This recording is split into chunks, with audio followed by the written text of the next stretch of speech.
Qandli diabeti bor bemorlarga ogohlantirish bilan chiqyapman. Oxirgi paytda juda ham ko'p reklamalar asosida o't preparatlari, dori mahsuloti bo'lmagan preparatlarni reklamalari kuchayib ketdi va bu reklamalarni endokrinolog bo'lmagan shaxslar reklama qilishyapti. Endokrinologman deb turib, lekin hech qayerda o'qimagan, diplomlari bo'lmagan insonlar reklama qilishyapti. Eng afsuslanarlisi, ular katta pullarga sizlar taniydigan artistlarni va taniqli insonlarni reklamaga olishyapti. Lekin bu insonlarda aniq diabet yo'q. Diabet sizda bor.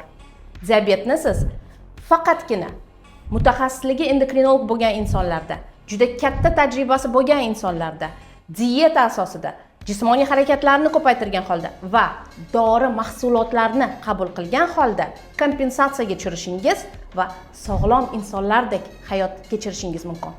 Bu videoni qandli diabeti bor insonlarga yuborib qo'ying, ular ham yolg'on reklamalarga hamda yolg'on shifokorlarga aldanib qolishmasin.